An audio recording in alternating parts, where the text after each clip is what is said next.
Welcome to Hardly, where each book is distilled into a chronological story, offering you a special journey in just minutes. Today we study together George Orwell's 1984, a dystopian novel in which we probe into the terrifying power of surveillance, manipulation of truth, and the obliteration of individual freedom under an authoritarian regime. George Orwell, the pen name of Eric Arthur Blair, was an English novelist, essayist, and critic. Don't go away. Hardly the editor will be right back with the story.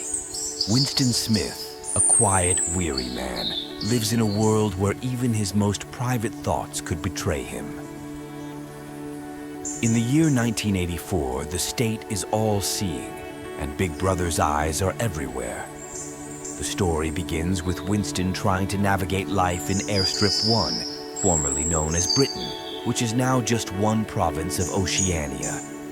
Every aspect of life is under the tight control of the party, from the slogans plastered on every wall. War is peace, freedom is slavery, ignorance is strength. To the omnipresent telescreens that spy on citizens, transmitting not only information but also propaganda. Winston's job at the Ministry of Truth involves altering historical records to fit the ever-changing narratives of the party. If Oceania is at war with Eurasia today, it has always been at war with Eurasia, even if the opposite was true the day before. Winston knows this manipulation of the past is happening, but it's his job to participate in the charade. He feels conflicted, a tiny spark of rebellion flickering in his heart. He who controls the past controls the future, the party teaches. And Winston realizes the terrifying truth in this. His memories, though blurred, tell him a different story, and this contradiction makes him question his own sanity. Winston lives in Victory Mansions, a decaying apartment complex where everything smells of cabbage, and the telescreen can never be turned off. The thought police are always listening, always watching. People disappear for even the slightest hint of disobedience. Those who commit thought crime are erased not just from life, but from history. Winston knows this, but still he finds himself drawn to dangerous ideas. He begins writing in a secret diary, aware that the very act of keeping one is punishable by death. Yet in his first entry, he writes, "Down with Big Brother." Through Winston's eyes, we see a society where family ties are shredded, friendships are laced with suspicion, and even children are turned into spies. His neighbor's children, for example, belong to the Junior Spies, an organization designed to train kids to report unorthodox behavior, even if it's their own parents. Winston feels alone in his disillusionment, unable to trust anyone. But still, there's a sense of yearning, a hope that somewhere others might feel the same. The surveillance extends beyond technology. Posters of Big Brother's face are everywhere, with eyes that seem to follow you, silently reminding everyone that they're never alone. This is a society built on fear and manipulation, where individual identity is dissolved into the collective will of the party. Even language is controlled with newspeak, a language designed to limit thought, slowly replacing old forms of expression. Winston is haunted by the fact that there's nowhere to hide, not even in his mind. The oppressive control around him is a slow burn, building tension as Winston contemplates his next move. The story sets up a world where freedom is not just restricted, but obliterated, creating a palpable sense of dread.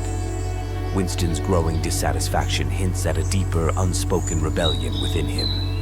This feeling, though vague, lays the groundwork for what's to come. The tension of constant surveillance seeps into Winston's personal life. Soon, his dissatisfaction and fear will evolve into something more dangerous, a willingness to act on these rebellious thoughts. And it's here, with the seeds of rebellion taking root, that Winston's world is about to be shaken in more ways than one. Winston's life, once a bleak routine under the party's iron grip, takes an unexpected turn when Julia, a dark-haired woman who works in the fiction department, slips him a note that reads, "I love you." The simple, forbidden message marks the beginning of a secret and dangerous relationship between the two. To the outside world, they are obedient party members, But in hidden places, away from the prying eyes of Big Brother, they become lovers. Their relationship isn't just an act of love, it's a bold rejection of everything the party stands for. The first time they meet outside of work, they go to a remote clearing, surrounded by trees, a place Winston calls the Golden Country. It's one of the rare moments of peace in a life otherwise filled with tension and fear. Julia, despite her outward appearance of loyalty, reveals that she has always been rebellious in small, personal ways. While Winston's rebellion is deeply ideological, rooted in his hatred for the party, Julia's rebellion is more practical, more about breaking the rules for personal pleasure. "I'm good at staying alive," she tells him, hinting at her ability to navigate the party's oppressive system without drawing suspicion. Their affair is reckless. They rent a small room above Mr. Charrington's antique shop, a place without a telescreen where they can be free from surveillance. But even here, they live with the constant fear of being discovered. Every moment together feels stolen. As the relationship deepens, Winston's thoughts of rebellion grow stronger. He dreams of overthrowing the party, of joining a resistance group known only as the Brotherhood. Julia, though less interested in grand political ideas, supports him because, like Winston, she craves the freedom to live and love without the party's control.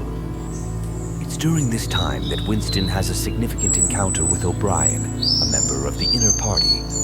O'Brien, who has long intrigued Winston, hints that he too might be against the party. "We shall meet in the place where there is no darkness," O'Brien tells Winston cryptically. Winston clings to this message as a sign that O'Brien is part of the underground movement, the Brotherhood.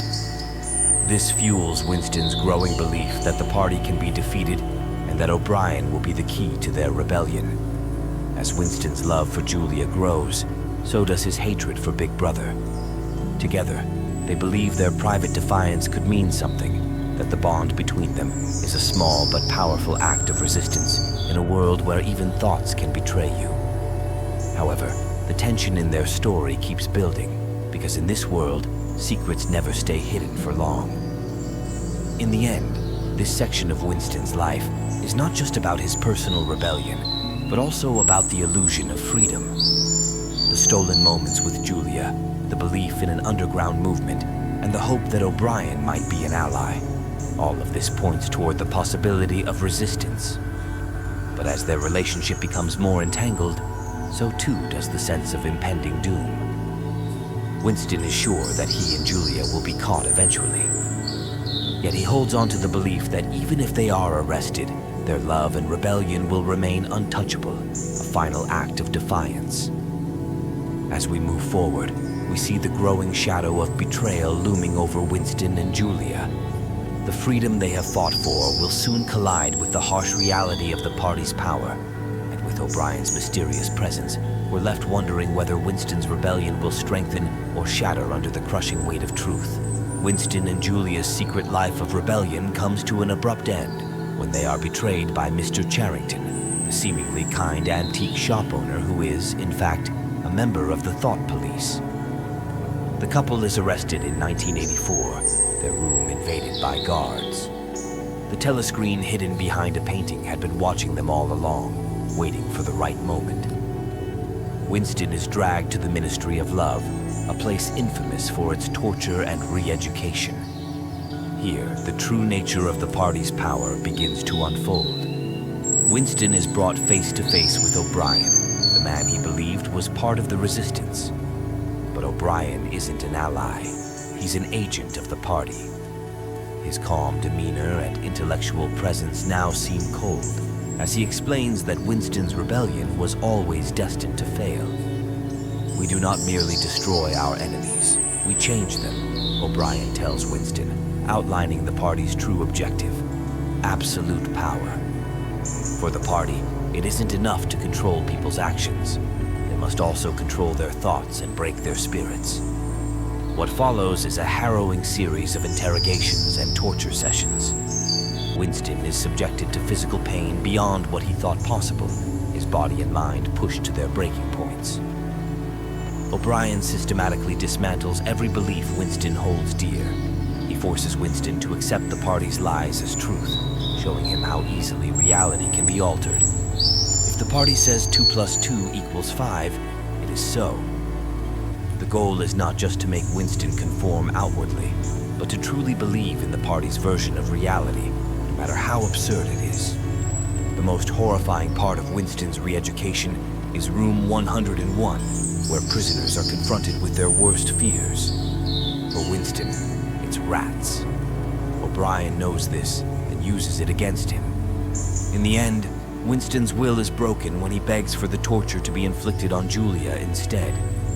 His final betrayal is not of the party, but of the woman he loved, the symbol of his rebellion. With that, Winston is utterly defeated.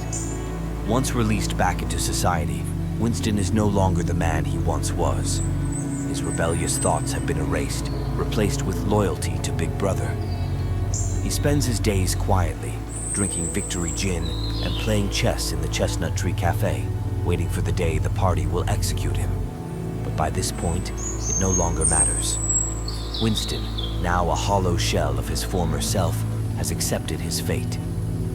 In the final moments, he feels a genuine sense of love for Big Brother. The party has succeeded in reshaping him, not just externally, but deep within. The grim conclusion is a stark reminder of the party's terrifying power, the obliteration of personal freedom and identity through fear and manipulation. Winston's journey from rebellion to submission shows the lengths to which the party will go to ensure absolute control, not just over people's actions, but over their very thoughts. As we step into the final chapter, we're left to reflect on the cost of totalitarian control and the fragility of the human spirit under relentless pressure. Winston's fate serves as a dark warning of what happens when fear and pain are used to strip away everything that makes us human. When a regime controls both actions and thoughts, personal freedom ceases to exist. In such a world, love becomes a dangerous act of rebellion, constantly threatened by surveillance. Private moments, even between lovers, are infiltrated, leaving no place to hide. True rebellion is more than breaking rules. It's a fight for one's own mind. Yet, under relentless pressure, even the strongest bonds crumble, as fear and manipulation erode the ability to resist. Ultimately, the regime wins when individuals lose the power to think freely. As the editor of Hardly, by learning from these chapters, we glimpse a future where the battle for truth is not fought with force, but with the courage to hold on to reality, even when the world tells us otherwise. The world Orwell creates serves as a haunting reminder of the dangers of absolute power and control. Throughout Winston's journey, we witness how the party uses surveillance, manipulation, and fear to obliterate personal freedom and crush any spark of rebellion. This key argument is vividly illustrated in one of the most chilling moments of the story: Winston's encounter with the children of his neighbor, Mrs. Parsons. Winston is asked to help fix a blocked sink in the Parsons flat, where he is confronted by the 2 young children, dressed in their junior spies' uniforms. They point a toy gun at Winston and accuse him of being a traitor and thought criminal. The scene is eerily innocent yet disturbing, as these children, barely old enough to understand the world, have been brainwashed to serve the party's surveillance machine.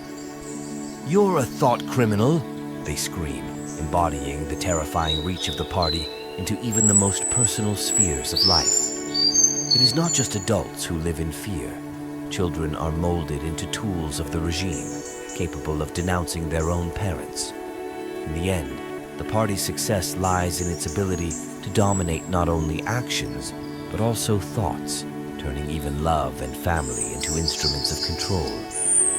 By examining Winston's tragic downfall, we see the terrifying consequence of a system that controls not just what people do, but who they are. The most powerful takeaway from the story is the realization that, in the face of overwhelming oppression, even the most intimate bonds can be broken.